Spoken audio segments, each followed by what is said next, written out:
What's up, everyone? It's Cannan, and welcome back to another episode of RWBY Alternate Realities. It is part 2 of my What If Yang Was a Saiyan series. And thank you all so much who did watch it, who did give it a like and all that, because it actually done better than I thought it was going to. So, first episode, I kind of just went over a basic information about the Saiyan race, then talked a little bit more about Raven and just Yang's early life and a lot of that. And it also ended with Yang about to go on a training journey at a very young age. So I'm kind of going to steal a little bit from actual Dragon Ball here and say Yang is about 12 years old when she goes on her little worldly training mission. Now, before I start, I want to preface that this is just a what if. There may be some stuff that has drastically changed in this, like I don't know if Yang will lose her arm in this because I really just don't think Adam's sword would really have done anything to Yang if she was a Saiyan, because we've seen a lot of times that, like Trunks, for instance, yeah, his sword made quick work of Frieza, but up against the androids, Android 18 broke it like it was made of glass. So it's almost like weapons like that don't last very long in Dragon Ball. You know, Gohan had a sword when he trained under Piccolo. He eventually stopped using it. The Z sword didn't last long. So it's like swords don't really last long in Dragon Ball. So I just don't know if, even if Yang was weak, I just don't know if his sword would really do anything to her. But we'll cross that bridge when we get to it. But yes, things will be different in this. I'm going to try and not follow the story of RWBY to its T, though similar things will happen in it. I'm also not going to steal anything from Dragon Ball, though in the first episode I kind of used Frieza a little bit because for this story to work, there still needs to be a overlord of the Saiyans for the planet to be destroyed and why Raven left the planet and all that. So quick little recap. Yang is half Saiyan, half Earthling, you know, if you want to call it that, half human, because we still don't know if Remnant takes place on Earth or what the planet is actually called, or if the planet itself is just called Remnant. But she is the daughter of Tai and Raven still, though Raven has already left, and Summer has been the stepmom, pretty much, or the real mom, as the RWBY community like to say. And Yang has already turned into a great ape and all that, and Tai has decided that since there is nothing really him and Summer can really teach Yang at this point, because in terms of raw power, she is already above them. So she needs to go out and just learn from what Master Roshi called the greatest teacher of all, and that is life. So just like in Dragon Ball, she is just going to randomly travel the world and just see what she can learn. Now, please remember, even at 12 years old, Yang is a force to be reckoned with. I don't want to say she's strong enough to say take over the world, but she might be at this point. So anyway, yes, Yang is told she is going to go. She just needs to go travel. She's kind of confused at first, like, you know, well, what exactly am I going to do? I don't have any money, blah blah, and blah blah blah, and all that. And she's pretty much told, you know, to find ways, use her head, you know, use her skills. But as time goes on, Yang is excited by it because Yang's character by nature is a thrill seeker. She wants to travel the world. And so eventually, after she gets over the little shock of, you know, wow, they're sending me off, she gets excited about it. She's going to get to see the world already. Way earlier than she ever thought she would, because in Yang's mind, she's still a kid, you know. Now, This does not mean that Summer is okay with this. Summer knows how the world could be because she is a huntress, and Ty, of course, is a huntsman. Is a huntsman, so they both know the dangers of the world. But like I said, they both know that Yang can pretty much take on any kind of grim there is, especially around Patch, because they really wonder if she's going to go any farther than the coast at this point. But anyway, Yang decides to just go full roughing it. She doesn't pack anything, no snacks, no extra clothes. She just goes for it. So the morning, she says goodbye to Ty, Summer, her little baby sister, who is still a baby at this point, and Zwei, and she goes off into the wilderness. Now, at first, Yang pretty much does the same things that any kid would do. She scrounges for food. Um, just like Goku in the anime, she uses her tail as a fishing pole to catch fish, and she's very good at it. And then comes her first night out in the wilderness, and things start to settle with Yang. Like, oh my gosh, I'm out in the middle of the woods all by myself in the dark. And even though she has her Saiyan instinct that she's not really scared of anything, she's still a little girl, so she almost goes back home.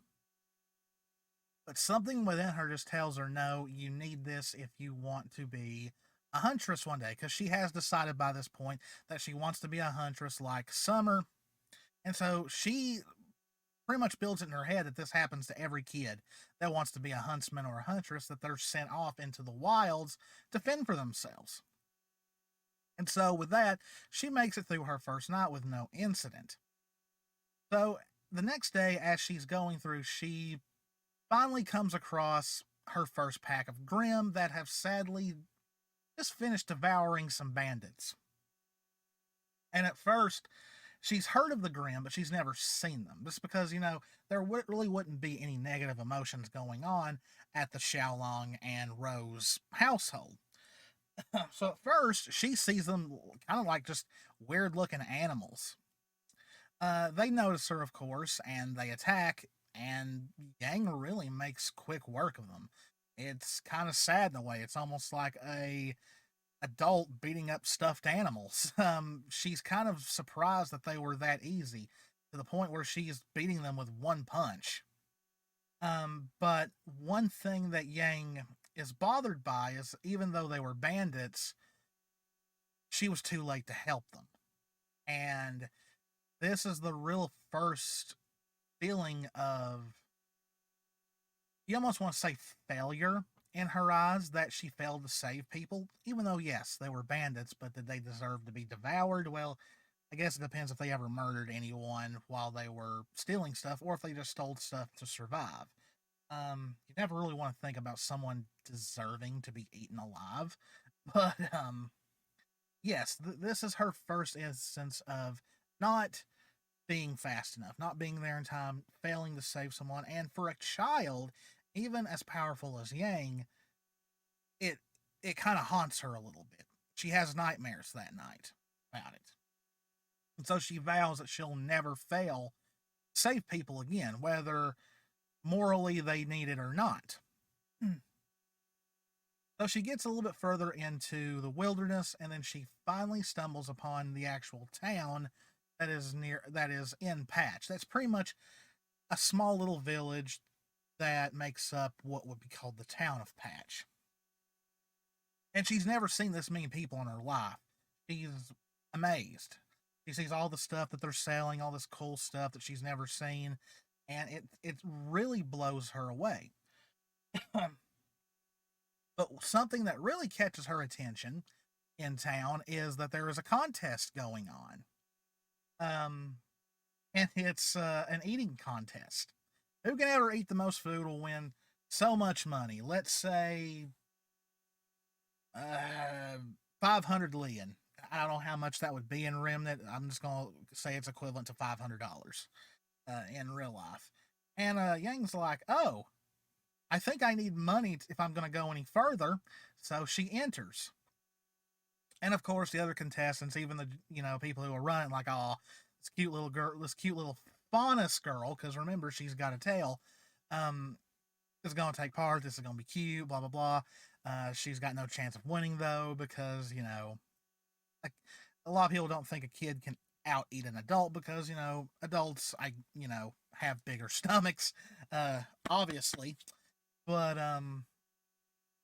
she completely owns the contest and wins the money, but she doesn't really know what to do with it because she's never had to bother with money. She knows it can buy things, but like, what does she do? And so she does what every little kid would do in this situation. She buys a boat ticket out of there because, hey, I'm supposed to be seeing the world, so I've got to leave Patch. So that's what she does. She buys a ticket and she boards a boat, and no one really thinks to ask, why is this child boarding a boat by herself? And she sets off. This particular boat is going to be heading for, you guessed it, Mistral. Speaking of the Mistral area, Raven finally contacts Ty and asks, is Yang ready to be sent to her so she can train her? And he's like, well, funny thing about that, I kind of sent our 12-year-old daughter out on a training journey. And she's like, what? Now, of course, a lot of people are going to be asking, Raven really has no right to be concerned about Yang because she left her. Well, like I said, this is not going off the original story of RWBY. This is going by how it really seems like most Saiyan parents were. It's kind of like like with animals. Once a cub or a pup or a kitten gets so old, the mom kind of just leaves them to themselves because they're an adult now. They're too big for her to care for anymore. And so they're pretty much left to their own devices. Well, besides, like I said in the first episode, where in the newer version of Bardock, he seemed to care more about his family more, and Gine was very different than other Saiyans. She was actually very well good natured and all that. And but Raven is still a old fashioned Saiyan mother. Once their child gets old enough, they really don't need her anymore. But she still wants the opportunity to train Yang because she wants Yang to be a true Saiyan, even if she's half, since she had her with Tai. So Raven is not happy about this, and she already tries to sense Yang's ki, because Saiyans can do that. And even if Raven didn't know how to do it when she first arrived in Remnant, she's since been able to develop the ability to do it. And she does feel it. But she's not going to go herself to check up on Yang. She sends some of her bandits saying she's heading this way. She's actually going to be arriving in Mistral in a couple of days. Be there when it arrives and keep an eye on my daughter. So a few days go by. Yang arrives in Mistral, and she literally has no idea where to go because she's in a new land. So eventually she just heads off into the forest. Now, I can't really go over every single thing that Yang would be doing during this because she would travel for a good while, at least a year. Just getting into several things, learning different things. Now, at this point, Raven decides not to train Yang because she's still, in Raven's eyes, too young. She wants to wait until Yang at least gets into her teens before she trains her. Because even though Yang is strong, she's nowhere near as strong as Raven. And Raven thinks it would kind of just be a waste at that point because she wouldn't learn anything. But a year goes by, and Yang does come back to Patch. She's a year older, though she's acts a bit older than what her age really is. Her hair's not really changed. It's still long black.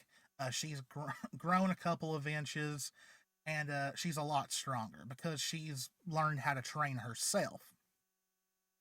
And I'm sure some are wondering, what about the tail weakness? Well, Yang did kind of learn during her training that yes, her tail is a weakness because if it was ever grabbed, of course, she would experience the same thing that the Saiyans do in Dragon Ball. She would lose all of her energy. She would become paralyzed almost. It's almost painful. So she did learn how to get over that weakness just so she if someone did go after her tail, even though no one at that time has a knowledge for it, Yang was smart enough to be able to see it as a weakness and so got rid of it.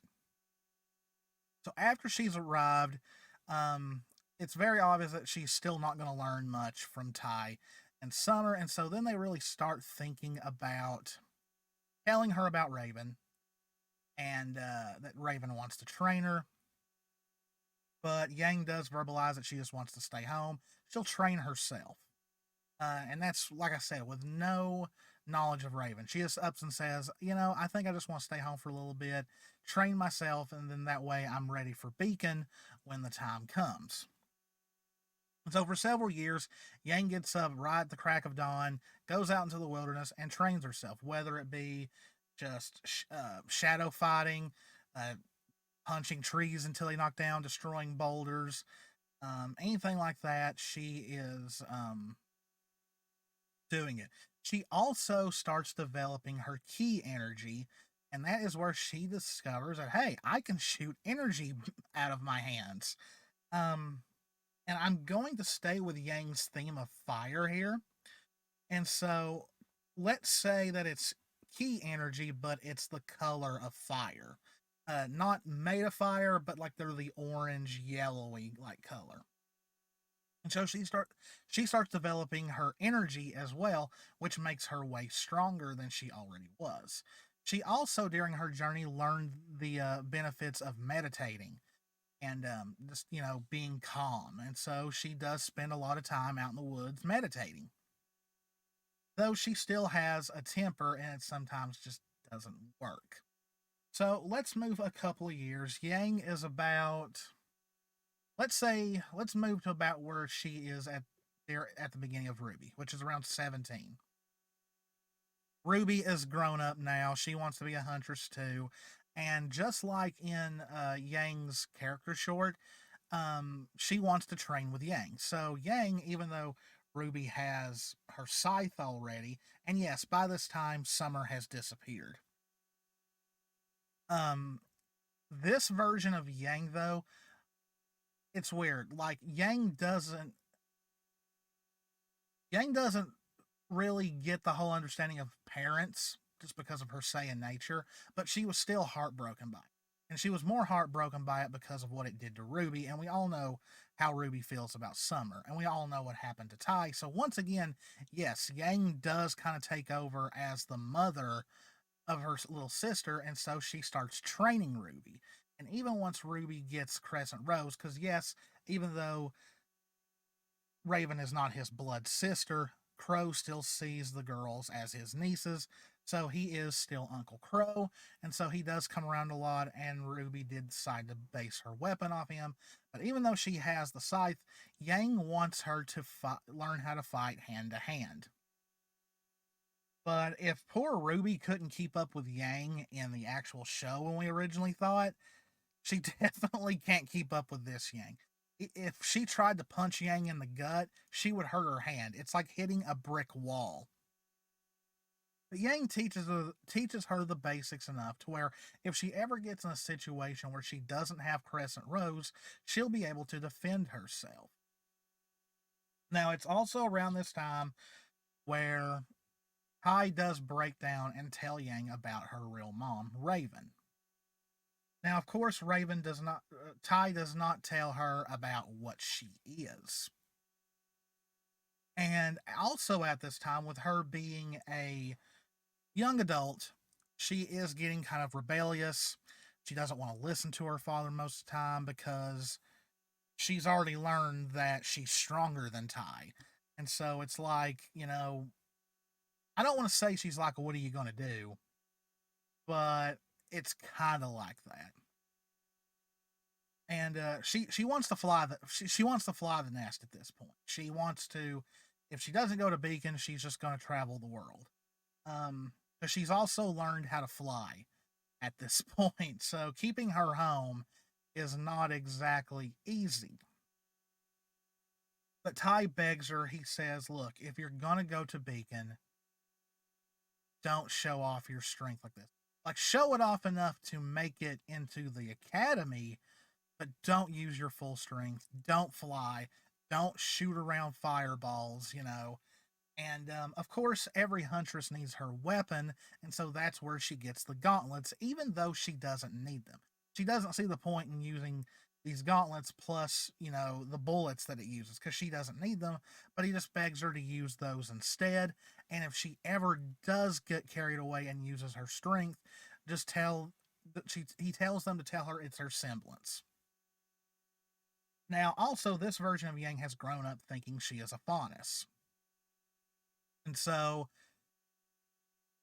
Tai is still conflicted about that. He does not want Yang to think that she is adopted. He doesn't want her to think that she is the result of an affair or anything like that. And so he kind of lies at this moment and says, "Hey, your mother, I was."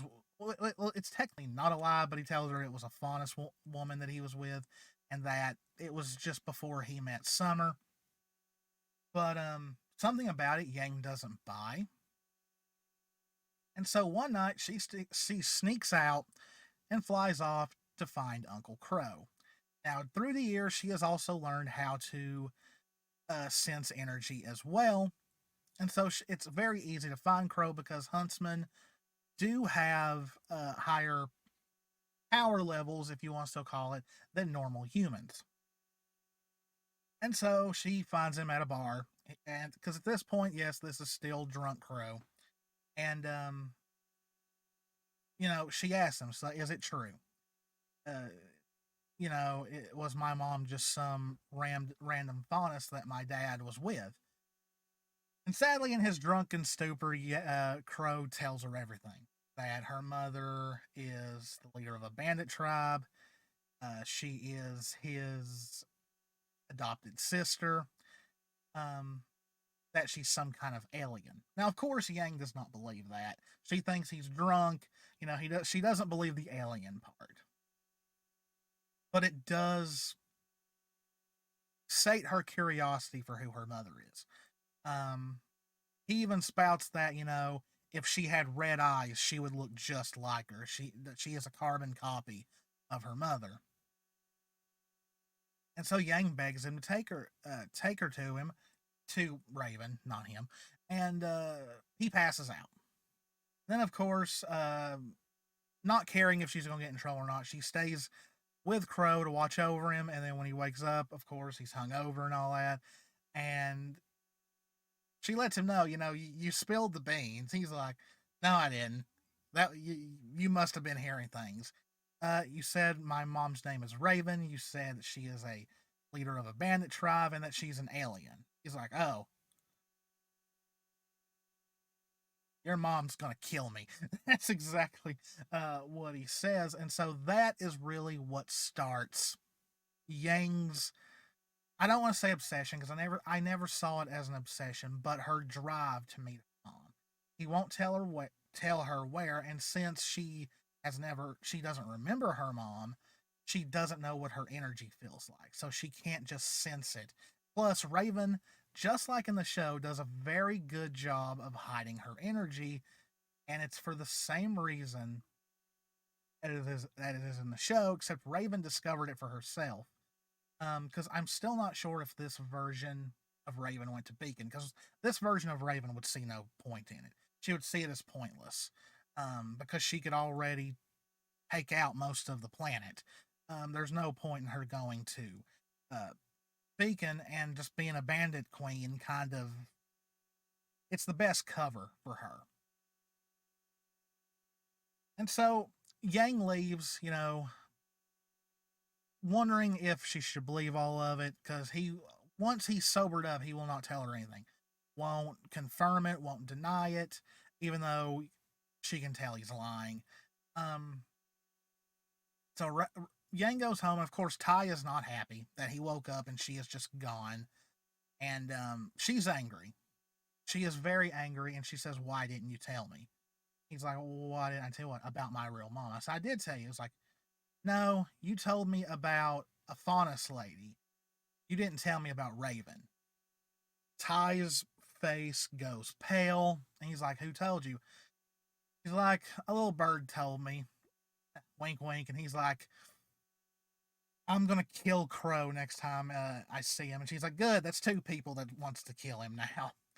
And Ty just wants to, he's like, just go to your room. We'll talk about it later. She's like, no, I want to talk about it now. He's like, young lady, no matter how strong you are, you're still my daughter. And as long as you live under my roof, you're going to do what I tell you. You snuck out last night. Go to your room. And, even though she could just fly off and not come back, he could do a lot of things. He just decides, fine. Yang just huffs, goes to her room, sits on her bed, and tries to calm down by meditating. And during meditation, someone calls out to her. Is it Raven? Is it not? You'll have to find out next time. I know this is a little bit shorter than the last one, but worked all day. I'm tired. I've got to open tomorrow, so I got to get up real early, and it's after 10 o'clock right now. That's the only time I could record today to get this up on Saturday. But next week, I'll have part 3 up. I do not know how long this is going to go. It'll go as long as I can think up stuff, I guess. Did not have time to actually think out a whole entire plot yet. I'm off Monday, so maybe I'll use that as an opportunity to write some stuff down. But I hope you guys enjoyed it as much as the first one. If you did, please hit the subscribe button, hit the notification bell, click that like button, leave a comment, tell me what you think. Tell me about stuff that you would like to see. Maybe I'll include it. As always, guys, this is Canaan. Me and Jess love you all very, very much. Stay safe out there. Take care of yourselves, and I will see you in the next one. See ya.